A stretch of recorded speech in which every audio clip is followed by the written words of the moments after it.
for what it's worth. I have a personal message and a heartfelt appeal to our Prime Minister himself, Sir Keir Starmer. I sincerely hope that somehow you get to see this and that you might take the time to listen. Today we find ourselves in a very, very dangerous situation, and I'll admit I'm no great fan of yours, but I do wholly agree that all violence and any bad behaviour on our streets is absolutely wrong, and that it needs to stop, and that it needs to stop right now. We must not allow people who just want to cause trouble to hijack what is, without question, a national crisis. And just like you, I want our communities, all of our communities, to live happily and peacefully together.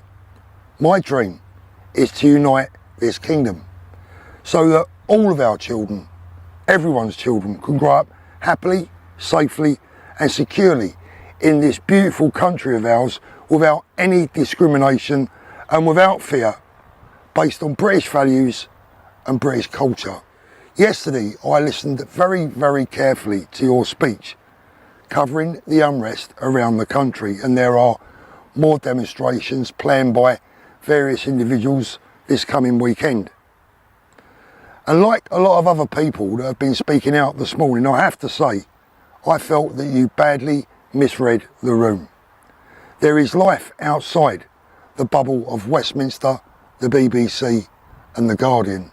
The despicable and tragic loss of 3 beautiful angels has shook this nation to the core. Ordinary mums, ordinary dads, ordinary grandmothers and grandfathers just like me are worried sick, and they are angry for a lot of very valid reasons. And for a very long time now they've been using the same ballot box as I have to demand an end to illegal migration into this country of men with unknown and therefore unsafe backgrounds. They voted to try and put an end to knife crime and the devastation that it brings to our towns and cities right across the country.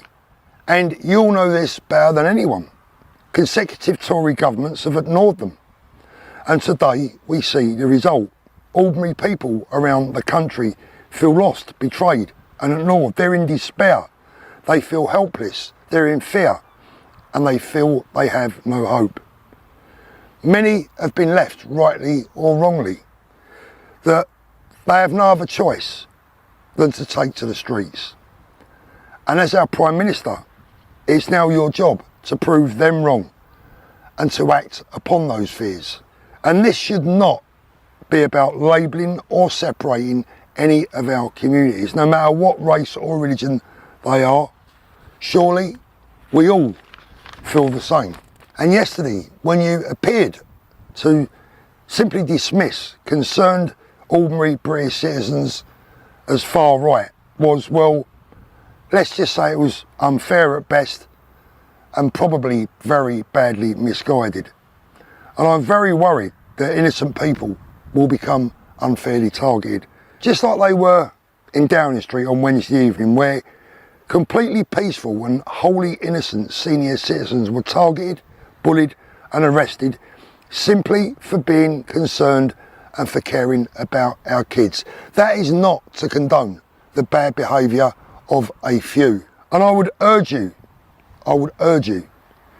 to carefully review the unnecessary and heavy-handed approach and reaction by the Metropolitan Police, who cheaply labelled everyone and anyone with the same brush, treating them all as criminals.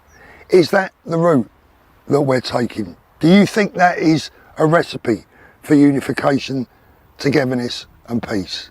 And I'm afraid that your speech on Thursday afternoon will not promote any healing. This is a time for sensitive understanding. It's time to talk, it's time to listen, and it's time to read the room properly. During your speech yesterday, you said, "I will protect the Muslim community." And I agree with that. I too want to protect the decent Muslim community. I want to protect all communities, but by highlighting them.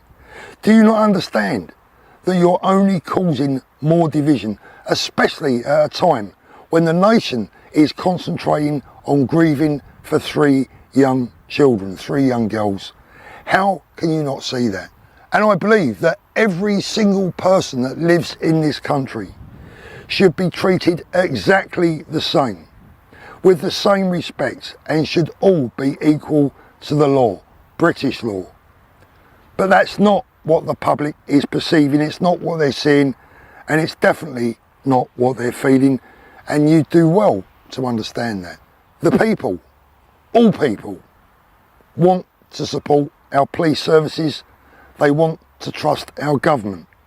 More than anything, we all want to live in safety, peacefully, together, without fear and without any favour. And if you cannot recognise those simple facts, then I'm afraid that you're just not in touch with reality, and you're certainly not in touch with the people.